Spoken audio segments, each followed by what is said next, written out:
ঐতিহ্যবাহী টামনি গুজাদিয়ার একটি অংশ এবং আকন্দপাড়া সহ আজকে ডক্টর মুসফান ফারুক মহোদয়ের নির্বাচনী উঠোন বৈঠকের মধ্যে উপস্থিত আছেন আমাদের জনতার চেয়ারম্যান গুজাদিয়া ইউনিয়নে, যিনি বারবার প্রত্যক্ষ ভোটে নির্বাচিত হয়েছেন, কিন্তু ওহির মাধ্যমে তার ফলাফল চুরি হয়ে যায়।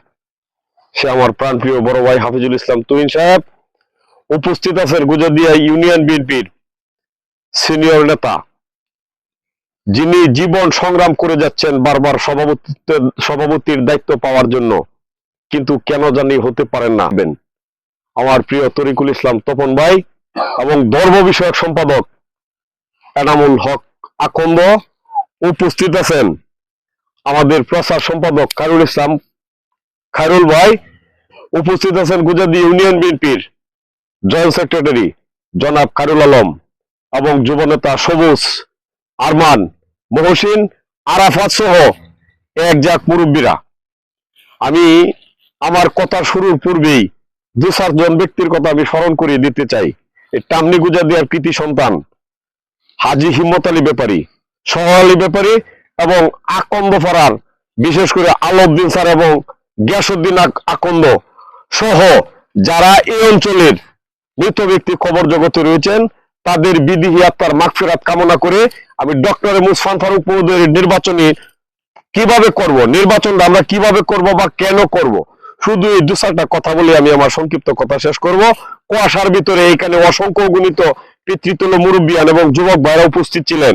আমাদের আরেকটা মিটিং ছিল নদীর পশ্চিম পারে, ওই আলোচনা করার দেরি হয়ে গেছে বিধায় আপনারা কিন্তু চলে গেছেন।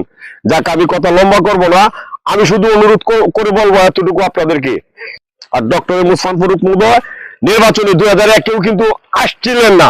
স্যারকে কিন্তু দেশনেত্রী বেগম খালেদা জিয়া ওনাকে নমিনেশন দিয়ে দেশের মধ্যে আনা হয়েছিল, এবং দেশনেত্রী বেগম খালেদা জিয়া বলেছিল আমেরিকা আপনার নাগরিকত্ব পাক, আপনি শুধু নির্বাচনটা করেন। স্যার সাথে সাথে উত্তর দিয়ে বলেছিলেন, আমি দুই নৌকার মধ্যে পাড়া দিতে চাই না, আমি সেবা করব করিমগঞ্জ তারাইলের বা দেশের মানুষের সরাসরি আমার বাড়িতে থেকে বা বাংলাদেশের মধ্যে অবস্থান করে। ডক্টর মুসফান ফারুক মহোদয় ঠিক তাই করেছিলেন। আপনাদের বোর্ডে দলমত নির্বিশেষে মাটির নির্বাচন করেছিলেন বিদা ডক্টর মুসফান ফারুক মহোদয় এমপি হয়েছিলেন, শিক্ষামন্ত্রী হয়েছিলেন। দেশের এমন কোন শিক্ষামন্ত্রী নেই স্বাধীনতা উত্তর যার নামের আগে পিছে দুর্নীতির কালিমা নেই। একমাত্র ডক্টর মুসফান ফারুক মহোদয় ছিলেন যাকে আমরা নিয়ে গৌরব করতে পারি, বাংলাদেশের যে কোনো জায়গায় পরিচয় দিতে পারি। নকল মুক্ত শিক্ষা অঙ্গনের কারিগর, সাবেক সফল শিক্ষামন্ত্রী। এইবারেও কিন্তু ডক্টর মুসফান ফারুক মহোদয় নির্বাচনে আসেন নাই।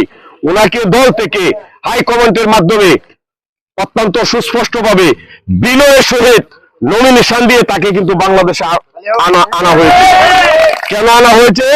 ডক্টর মুসফান ফারুক মহোদয়কে বলেছেন, স্যার আপনি যদি নমিনেশন নেন তাহলে এই দেশের মধ্যে পূর্বে যে আপনার অভিজ্ঞতাটুকু কাজে লাগিয়েছিলেন, এইবারও আপনার দ্বারা তাই সম্ভব।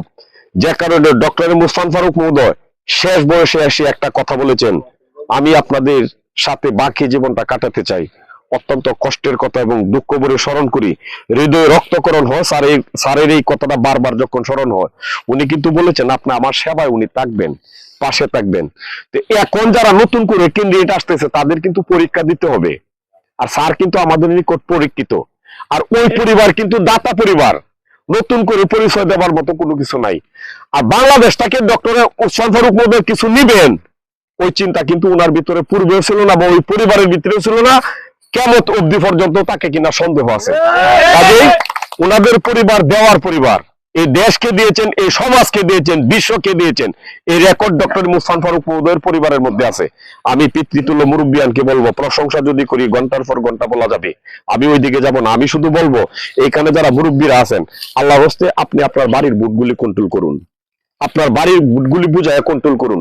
ডক্টর মুসফান ফারুক মহোদয়ের নির্বাচন আমরা মাটির নির্বাচন করতেছি। উনি যেহেতু দেবার জন্য আসছে, আমরা শুধু ভোট প্রদান করব।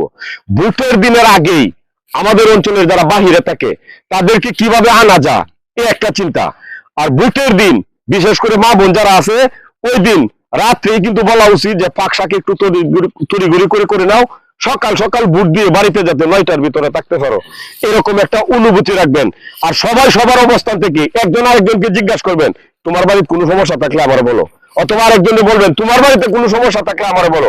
এইভাবে একজন আরেকজন পথে গাদে হাটে অথবা কাজ কামের ভিতরে অথবা বাজারে বসে আমরা এই আলোচনার মাধ্যমে যেন প্রত্যেকটা ভোট দানের শীষের ভিতরে নিশ্চিত করতে পারি, ডক্টর মোশাররফ ফারুক মহোদয়কে বিজয় করতে পারি, এই আশা এবং প্রত্যাশা রেখে আমি আমার সংক্ষিপ্ত কথা শেষ করলাম। তারুণ্যের অহংকার আগামী রাষ্ট্রনায়ক তারেক রহমান জিন্দাবাদ, ডক্টর মোশাররফ ফারুক মহোদয় জিন্দাবাদ, শহীদ জিয়া অমর হোক, খালেদা জিয়া অমর হোক। সকলকে ধন্যবাদ। আসসালামু আলাইকুম ওয়া রাহমাতুল্লাহি ওয়া বারাকাতুহু।